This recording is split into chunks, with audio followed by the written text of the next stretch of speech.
ನೋಡ್ತಾರೆ. ಆ ಕೂಸುಗೋಕೆ ಈಗ ಕಂಡು ಬಪ್ಪಂತಹ ಪಿಸಿಒಡಿ, ಪಿಸಿಒಎಸ್ ಹೇಳುವ ಒಂದು ಸಮಸ್ಯೆಗೆ ಸುಮಾರಿದ್ದವು.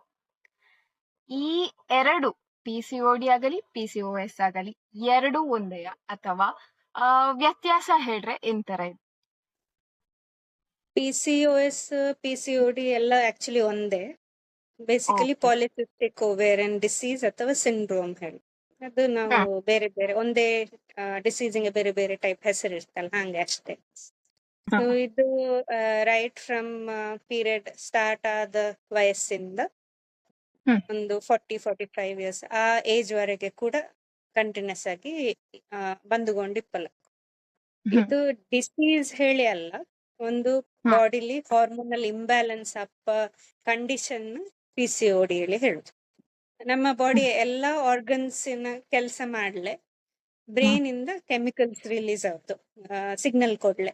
ಈಗ ಹ್ಮ್ ಫಾರ್ ಎಕ್ಸಾಂಪಲ್ ಥೈರಾಯ್ಡ್ ಗ್ಲ್ಯಾಂಡ್ ಹೇಳಿ ಇಲ್ಲಿ ಒಂದಿರ್ತು.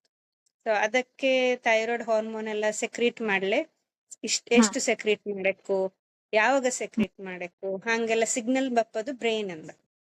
ಸೊ ಹ್ಮ್ PCOS ಬಪ್ಪದು ಬೇಸಿಕಲಿ ಓವರಿ ಹಾರ್ಮೋನ್ ಎಂತ ರಿಲೀಸ್ ಆಯ್ತು, ಈಸ್ಟ್ರೋಜನ್, ಪ್ರೊಜೆಸ್ಟ್ರಾನ್ ಮತ್ತೆ ಆಂಡ್ರೋಜನ್ಸ್ ಹೇಳಿರ್ತು. ಆಂಡ್ರೋಜನ್ ಹೇಳಿ estrogen and progesterone basically female hormones. Hmm androgens actually male hormones, ಆದರೆ ಹ್ಮ್ ಫ್ಯೂ ಹ್ಮ್ ಲಿಟಲ್ ಕ್ವಾಂಟಿಟಿಲಿ ಫಿಮೇಲ್ ಬಾಡಿಲಿ ಕೂಡ ಇರ್ತದೆ.